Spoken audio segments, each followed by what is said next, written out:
कल नवाज शरीफ साहब ने आधे घंटे की प्रेस कॉन्फ्रेंस की, आप लोग भी बेचारे थे लेकिन फिर सारी मीडिया ने वहीं उसी को कवरेज देना मुनासिब समझा।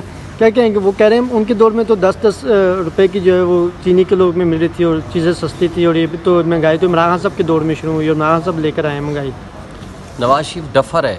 मैं उससे पूछता हूँ कि आज किसका ज़माना है? मरियम नवाज़ क्या लगती है?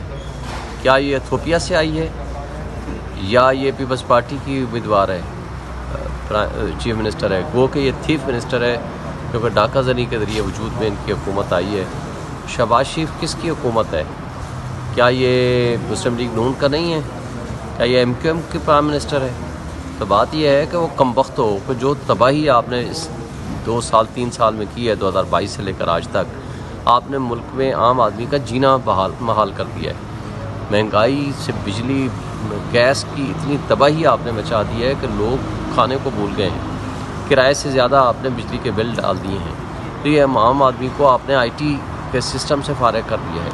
25 लाख लोगों का नुकसान हो रहा है जो आपने इस नेट के सिस्टम को स्लो कर दिया है फायरवॉल के चक्कर में। और इनको, इस डफर को ये नहीं समझ आती कि भाई इस मुल्क को तबाही के दहाने में पहुंचाने में इनका मरकज़ी किरदार है। IPP से मुआहदे किसने किए? People's party. और इन्होंने आज जिस अंजाम को पहुँचे हम किसकी वजह से पहुँचे? इन्होंने डैम क्यों नहीं बनने दिए? डैम क्यों नहीं बनाए?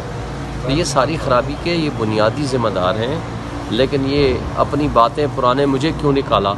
भाई आपने इस मुल्क में जिस तरह की करप्शन का स्टार्ट किया, आज भी एवन फील्ड डिपार्टमेंट बता दें किसका है, मुझे बताएं। आज जिस तरह फ्रॉड करके डकैती के ज़रिए आप यास्मीन राशिद से जीते हो, किस तरह आप जीते हो? हालांकि आप पता नहीं 70,000 कितने वोटों से हारे हुए हो।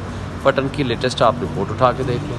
सर, सुप्रिटेंडेंट अडियाला चेंज किया गया और कहा जाता है कि वो इमरान खान का बंदा था, तन्हाई में इमरान खान साहब से मिलने जाता था। इस पर आप क्या कहेंगे?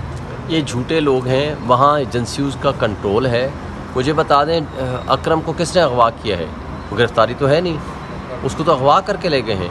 ये पूरा मीडिया चला रहा है कि उसको जी एजेंसियों ने ज़ेर हिरासत ले लिया।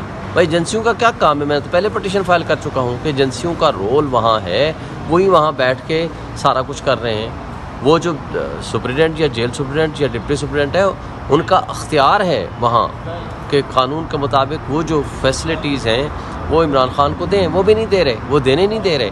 हमारी मुलाकातें नहीं करने दी जाती, हमें अंदर नहीं जाने दिया जाता, हम वकीलों को मिलने नहीं दिया जाता, पॉलिटिकल लीडरशिप को मिलने नहीं दिया जाता। वो सारा कंट्रोल ऑलरेडी एजेंसीज़ का है वहाँ, और वो गलत है। हम इसकी मजम्मत भी करते हैं और हम इंशाल्लाह उसके लिए हम कंटेम्प्ट पिटीशन भी फाइल कर रहा हूँ। ख्वाजा साहब ने खान साहब ने कहा था कि 2 महीनों में ये हुकूमत जाने में। ख्वाजा साहब कह रहे हैं खान साहब अपने आपको तसल्लियाँ दे रहे हैं और अपनी दिलचस्पी कर रहे हैं। आसिफ की क्या हैसियत है? उसकी तो चोट की दाढ़ी में तिनका है। वो ख़ुद कहता रहा है कि जनाब वो रिहाना डार से हारा हुआ है। उसको कहें कि तू अपने फॉर्म 45 ले आ, तू कसम उठा ले, कुरान उठा ले कि तू जीता हुआ है। वो झूठा आदमी है। झूठे आदमी की क्या हम बात करेंगे? उसकी हैसियत सर इसी DG ISPR साहब ने कहा है जी PTI वालों को डिजिटल दहशतगर्द बना दो, और पुलिस ने हाथ सीने पे रख के कहा कि डिजिटल का तो हमें नहीं पता मगर दहशतगर्द हम बना देंगे। क्लाशनकोव डाल दी TLP के साथ, क्या नाम है, TTP के साथ उनको जोड़ दिया। फिर साथ क्या किया कि जनाब उनसे तो क्लाशनकोव के साथ बम बनाने की कोई पता नहीं चीज़ें निकल आईं।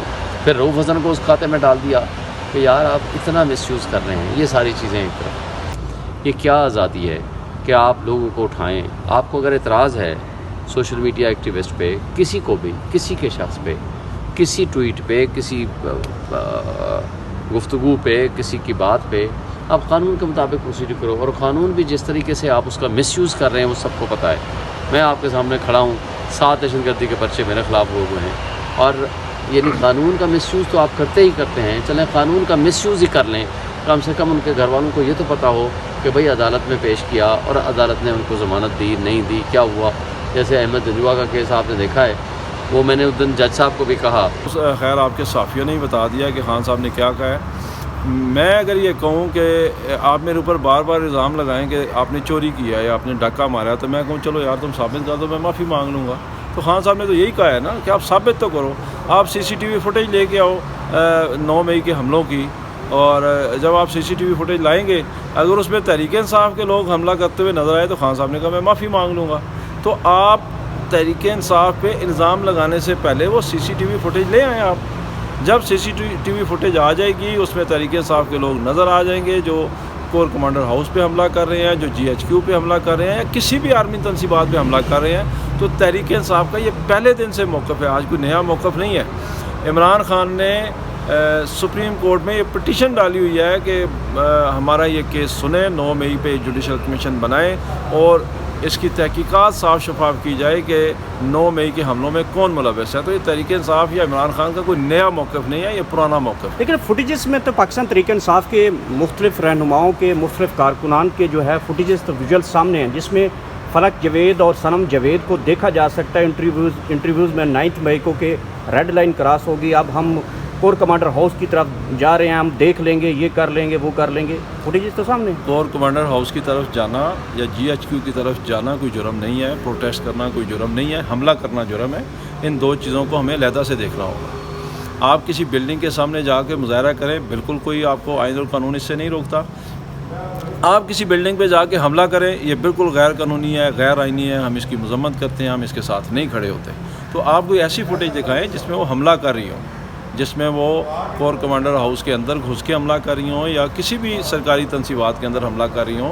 कोई भी तहरीक इंसाफ का कारकुन कर रहा हो तो तहरीक इंसाफ उससे डिस्टेंस करेगी।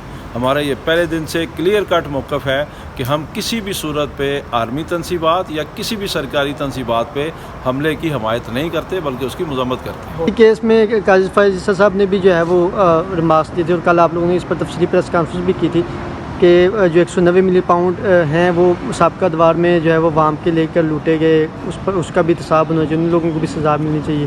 तो इस वजह से सर क्या कहेंगे? आप लोगों ने कल पिटीशन वगैरह भी दायर की लेकिन दरख्वास्त नहीं ली गई आप लोगों को। देखिए, मैं ये समझता हूँ कि उनको नहीं करना चाहिए था, ये गलत बात है। बात यह है कि एक पेंडिंग केसेस को जो नीचे एक कोर्ट में पेंडिंग है, आप उसमें ऑब्जर्वेशन दे रहे हो किसी और केस में, तो इसका मतलब है आप उस पर असरअंदाज होने की कोशिश कर रहे हो।